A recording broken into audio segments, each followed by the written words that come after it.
겉만 보면 멀끔하니 튼튼해 보이는데 문을 열면 그 내부는 지금 난리도 아니거든요. 요즘 냉장고만 보면 정말 딱 저희 부부 모습 같아 보여요.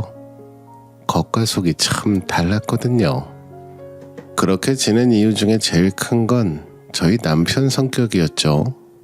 저희 남편은 다정하고 따뜻한 사람이었지만 그 속을 알 수 없는 너무 과묵해서 가끔은 답답한 느낌마저 들었어요. 제가 처음 결혼을 약속하고 허락을 구하기 위해 찾아간 시댁에서 남편의 모습이 시아버지께 온 것이란 걸 알게 되었어요. 아버님도 제 남편처럼 말수가 적으셨거든요. 그래도 시아버지는 참 인자하시고 가정적인 분이셨어요.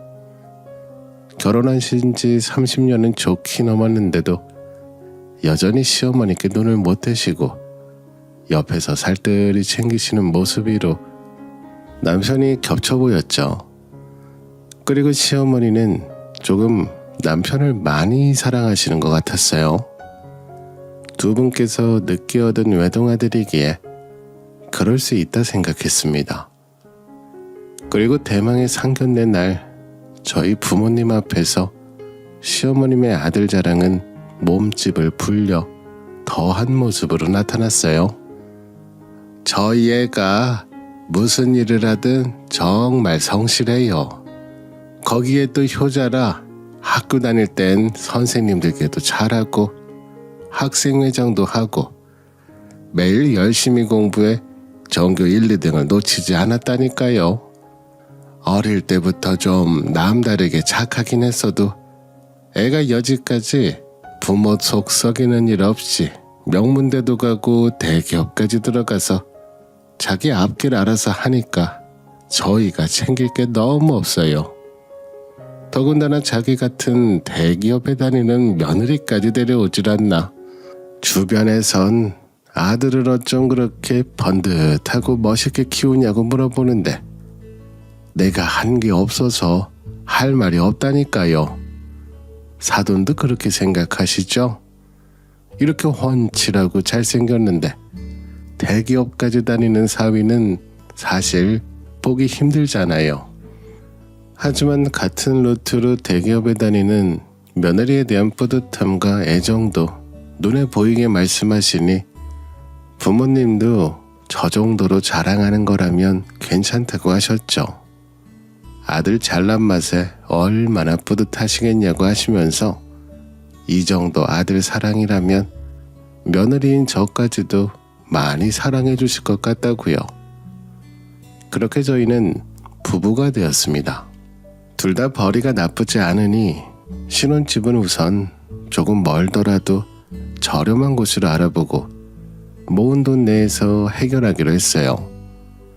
같이 열심히 벌어 곧 더 좋은 곳으로 가자 약속했죠. 부모님께 손 벌리지 않고 우리 힘으로 시작하자는 뜻마저 같으니 사이가 더 좋아질 수밖에요.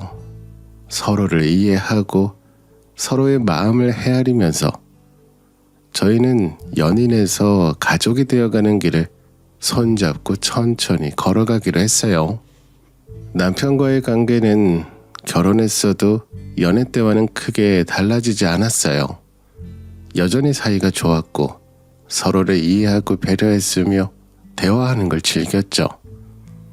결혼하고 보니 남편은 저와 더 잘 맞는 사람이었어요. 생활 패턴도 비슷했고 청소나 집안일 같은 것도 서로 배려하면서 불편하지 않게 함께 해나갔어요. 예상하지 못한 시련이 있다면 시어머니의 구박 정도랄까요? 넌 내가 전화를 안 하면 먼저 연락 안 하는 거니? 요즘 우리 아들 아침은 잘 챙기고 있는 거 맞고? 애가 어릴 때부터 아침은 꼭 먹여서 키웠으니 아침 안 먹으면 힘이 없을 텐데 그건 잘 신경 쓰고 있니? 넌 애가 살갑지 못해서 우리 아들이 눈치 본다고 말도 못하고 있을까봐 내가 전화해서 말하는 거다. 그리고 살림은 잘하고 있고 일 바쁘다고 내팽개치고 있는 건 아니니 너 바쁘다고 우리 아들한테 시키지 말아라. 나는 우리 애 그런 거 안 시키고 키웠어. 그래서 제가 어머님 둘 다 같이 사는데 같이 하는 거죠. 아버님도 어머님 많이 도와주시고 챙기시잖아요. 그이도 아버님 닮았는지 다정해서 도와주고 해요. 그래도 제가 먼저 챙기려고 하고 있으니 너무 걱정은 하지 마세요. 제가 요즘 바빠서 정신이 없었는데 곧 맛있는 식사 대접할게요.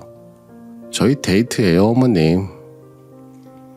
시어머니는 결혼을 했으니 시가에도 잘하고 남편에게도 잘해야 한다며 온갖 집안일로 자꾸 연락하고 부르고 압박하셨어요. 하지만 집안일은 같이 사는 사람끼리 나눠서 하고 있고 저도 남편과 똑같이 일하는 사람이기 때문에 함께 하겠다고 말씀드렸습니다. 남편도 같은 생각이라고요. 그리고 일 때문에 바빠서 어머님이 원하시는 며느리 노릇은 어렵고 대신 이렇게 열심히 번 돈으로 좋은 곳 함께 다니고 하겠다고 했어요. 그럼에도 불구하고 시어머니께선 여전히 남편 아침밥은 차려줘야 한다며 구박하셨지만 둘 다 아침은 챙겨 먹지 않는다 이야기하는 둥 할 말은 하면서 용돈도 드리고 당근과 채찍으로 나름 현명하게 대처해왔습니다. 그러다 시어머니께서 조금 잠잠해진 시기가 있었어요.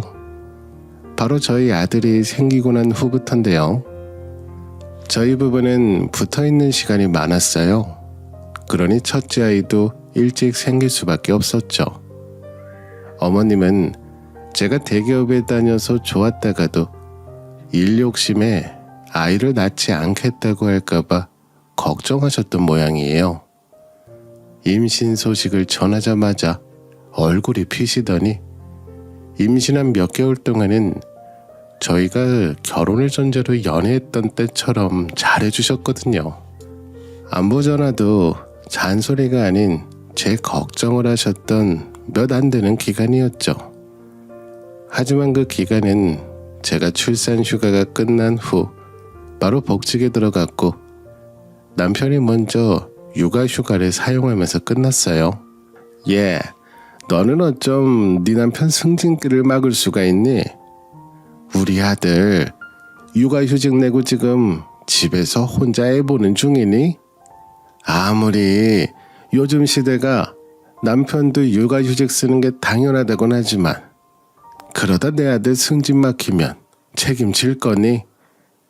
그리고 여지껏 일하느냐고 고생한 남편 생각은 안 하고 육아를 남편한테 넘기고 싶어?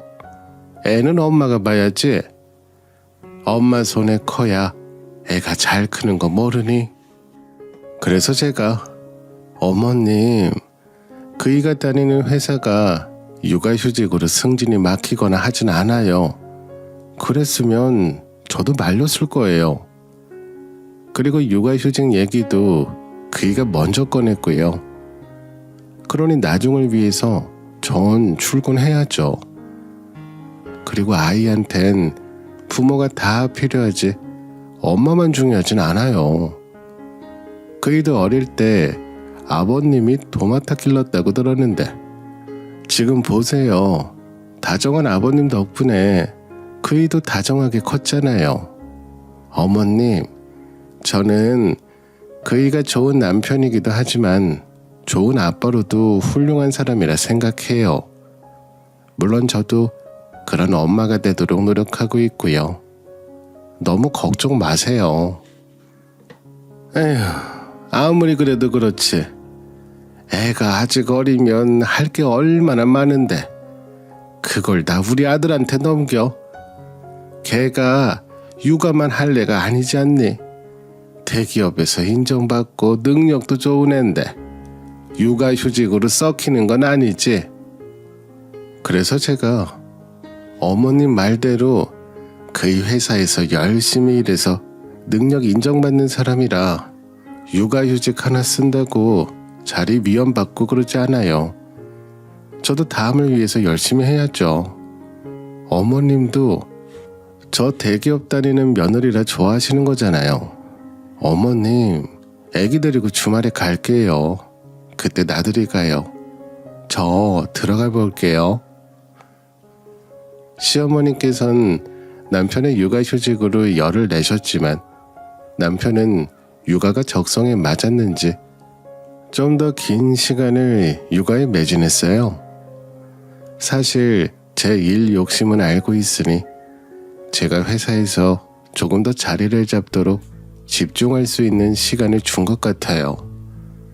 남편 덕분에 임신으로 공백기가 있었던 것 같지도 않게 금세 적응하고 다시 자리를 잡을 수 있었거든요. 그렇게 워킹맘으로 열심히 살다 보니 남들이 말하는 러브콜 시기가 저에게도 오더군요. 대기업에서 여러 프로젝트를 성공시키고 연차가 쌓였으니 거래처에서 하나둘 이직 연락이 오기 시작했죠. 감사하게도 함께 일하면서 제 능력을 좋게 봤다면서 함께 일하자는 연락이 꽤 많이 왔습니다. 그러던 중 예전에 함께 협업하여 프로젝트를 진행했던 거래처 부장님께서 저녁 식사나 함께 하자며 부부 동반으로 초대해 주셨어요. 그때 일자리도 제안받게 되었고요. 부장님께서 제안하셨던 회사 사업 자체도 안정적이고 괜찮다 생각했지만 오랜 시간 다녔던 대기업을 그만두기란 쉽지 않았습니다. 그때 남편이 옆에서 많이 응원해주고 지지해줬어요. 그때 들어보니까 대우도 좋고 나중에 사업이 더 커지면 더 큰 대우를 받을 수도 있을 것 같다고 했죠. 남편의 진심을 들으니 불안했던 마음이 사라지고 이직 준비를 하게 됐죠. 그렇게 몇 년간 다니던 대기업을 퇴사하게 되었습니다. 너무 섣부른 퇴사는 아니었을까? 이직 전 휴식의 시간이 주어졌을 때 정말 많은 시간을 걱정하면서 보냈던 것 같아요. 사회초년생이 되자마자 처음으로 들어간 첫 직장을 그만둔 것이니까요. 집에서 그동안 집안일도 도맡아 하고 남편을 좀 더 챙기면서 막연한 새 시작에 대한 두려움을 가라앉히려 노력하고 있을 때였어요. 이직할 일만 남겨뒀다 생각했을 때 가려던 회사가 갑자기 문을 닫게 되면서 한순간에 저는 갈 곳이 없는 백수가 되어버렸습니다. 이직하기로 했던 회사가 자금난으로 자회사 설립이 무산됐다고요. 이직을 실패하고 좌절해 있는 제 옆에서 남편이 본인이 이직을 지지해주고 밀어서 그렇다며 미안했어요. 그러곤 제가 다른 직장을 구할 때까지 본인이 열심히 해보겠다며 다시 한번 제가 일어날 수 있도록 응원해줬죠. 그런 남편을 보니 뭐든 다시 잘해낼 수 있을 것 같았어요. 그러다 주말에 시댁에 갈 일이 생겼어요. 마냥 숨길 수는 없어 얼굴을 보는 날 마주보며 말씀을 드리려고 했던 참이라 잘됐다 싶었죠. 근데 또 대기업 며느리라 좋아하셨던 시어머니의 모습이 스쳐 지나가면서 미뤄뒀던 걱정도 몰려왔죠. 아니나 다를까 시어머니는 제 퇴사 소식을 듣고 도대체 무슨 생각으로 그만둔 거냐 화를 내셨어요. 본인 아들만 믿고 집에서 놀 생각이었냐고요. 남편이 자초지정을 설명하고 본인이 등 떠밀었다며 제 잘못 아니라고 설명했지만 시어머니는 전혀 듣질 않으신 것 같아요. 시아버지와 남편이 말리니 그날은 거기까지 하셨지만 다음 날부터 매일 전화하셔서 잔소리 폭격을 시작하셨거든요. 여보세요? 목소리가 왜 잠겨있니? 지금 시간이 몇 시인데? 설마 아직도 잔 건 아니지? 애는 유치원에 보냈니? 에휴, 나는 그렇다. 솔직히 엄마가 집에 있는데 애를 몇 시간씩이나 유치원에 데려다 놓는 것도 말이 안 된다 싶어. 너 우리 아들 보내고 내 손주 유치원 보내면 혼자서 뭐 하는 거라도 있니? 아무것도 안 하는 백수 신세면 좀 더 알뜰살뜰하게 남편 챙길 생각도 하고 집안일도 싹 다 해놓고 해야 하는데 하고 있는 거 맞니? 너 여지껏 일 바쁘다 알아서 잘하겠다는 거 내가 그래 대기업 다니니까 바쁘겠다고 어느 정도 눈 감아줬지 않니? 근데 그 좋은 직장도 때려쳤으면 가정에 집중하는 모습을 보여줘야지. 그래서 제가 어머님 저 여지껏 청소하고 있었어요. 전에도 말씀드렸지만 일이 하기 싫어서 그만둔 것도 아니고 다시 일 구하려고 노력도 하고 있고요. 그저께도 그렇고 늘 갑자기 집에 찾아오셔서도 청소 깨끗하고 집안일 다 되어 있는 거 보셨잖아요. 걱정하시는 것처럼 저 매일 놀고 먹고 하지 않아요. 집에 있으니까 할 일이 더 많더라고요. 예전 일은 예전 일이고 지금은 더더욱 깔끔하고 아침 저녁으로 밥도 더 신경 쓰고 해야지. 너 귀찮다고 매번 반찬이며 뭐며 다 사 먹는 건 아니지? 이참에 매일 우리 집으로 와서 요리라도 배우는 것도 괜찮겠네. 우리 아들이 착해서 주는 대로 다 먹어도 원래 내 요리에 길들여져서 입맛이 까다로운 애인 건 아니? 그리고 백수 같았으면 네가 먼저 시댁에 와서 일도 좀 돕고 하면 내가 널 안 예뻐하겠니? 예전엔 일절이면 끝날 짠소리가 끊임이 없었어요. 이제 백수가 됐으니 집안일은 혼자 다 하고 아침 저녁밥을 잘 챙기라는 말을 시작으로 시간이 갈수록 시댁일까지 저에게 넘기려고 하셨어요. 그때마다 저도 구직 중이고 그렇지 않더라도 그 모든 것을 제가 할 수는 없다고 말씀드렸죠. 계속 반복되는 시어머니의 구박에 전 구직에 더 힘을 쏟게 됐어요. 이 상황을 벗어나기 위해선 제가 하루라도 빨리 일자리를 잡아야겠다고 생각했죠. 그렇게 육아와 구직에 매진하며 바쁜 생활을 하고 있던 중 마침 대학 동기가 다니는 회사에 자리가 났다는 소식을 듣게 되었어요. 도와준다는 말을 듣고 일자리를 구하기 위해 동기를 만나러 가는 중이었는데 동기 회사 근처 건물을 지나면서 길을 찾고 있는데 유독 그날따라 아슬아슬한 줄의 의지에 외벽 청소하시는 분들이 눈에 들어오더라고요.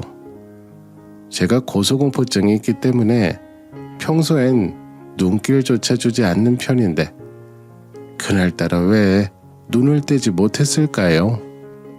아마 아슬아슬한 줄타기를 하다 실패한 저의 상황과 그때 봤던 인부들의 모습이 비슷해서 그런지 이상하게 저는 건물 외벽 청소하는 모습을 한동안 넋을 놓고 바라보고 있었습니다. 꼭대기에서 줄 하나의 의지에 건물 외벽을 손으로 닦는 모습은 보는 사람마저도 심장이 떨리게 만들었습니다. 저도 마찬가지였죠. 두 손을 꼭 쥐고 그 모습을 보고 있는데 꼭대기에서 청소하던 한 인부가 시간이 지날수록 점점 내려오기 시작했고 멀리서는 잘 보이지 않던 그 인부의 옷이며 신발이며 눈에 잘 보이기 시작하더라고요. 하늘색 티셔츠 사이로 노란 반창고가 눈에 들어오는데 보자마자 이건 뭐지? 하는 생각이 들었습니다. 제가 그날 아침에 그 반창고를 뜯었거든요. 남편이 목 뒤편에 뭐가 긁혔다고 하길래 혼자 약 바르고 반창고가 필요하다고 해서 마침 구급함을 열어보니 아이가 좋아해서 사놓은 노란색 병아리 모양의 반창고밖에 없었어요. 제가 이것밖에 없다고 가져오자 남편은 이걸 다 큰 성인이 어떻게 붙이냐며 됐다고 그냥 나가겠다고 하는 걸 제가 뒤에서 몰래 다가가 반창고를 붙여주고는 우리 신랑 상처 남으면 나중에 시어머니께 혼난다며 남편과 둘이 현관 앞에서 마주보고 웃었었기에 그 기억이 더 선명하게 났습니다. 그냥 색깔만 노란색인가? 설마 병아리 모양인가 싶어 저는 마치 뭐에 홀린 것처럼 외벽 청소하는 인부들을 향해 다가가기 시작했어요. 거기 계신 분들은 건물 뒤편에 모여서 물을 마시고 있었어요. 제가 본 그 노란색 반창고 남자도 그리로 가더군요. 창문을 닦는 사람들 전부 얼굴 전체를 가리고 선글라스까지 쓰고 있어서 남편인지 아닌지 확실치 않았어요. 적당히 거리를 두고 뒤를 따랐고 마침내 그 노란색 반창고를 붙인 남자가 자리에 앉아 흐르는 땀을 닦고는 모자를 벗는데 정말 심장이 멎는 것 같았습니다. 저희 남편과 똑같았거든요. 그리고는 얼굴을 뒤덮고 있는 수건을 내리는데 저는 순간 다리가 풀려버리는 것 같았어요. 제 남편, 아침에 양복 입고 나간 그 사람이 맞았습니다. 얼마나 힘든지 물병을 받아들고 뚜껑까지 열었음에도 물 한 모금 못 마시고 한숨만 들이쉬고 있더군요. 남편 얼굴에 땀이 비 오듯 떨어지는데 그 모습을 보자 눈물이 주체할 수 없이 흘러나왔어요. 남편에게 들킬까 집으로 돌아온 저는 낮부터 저녁이 되는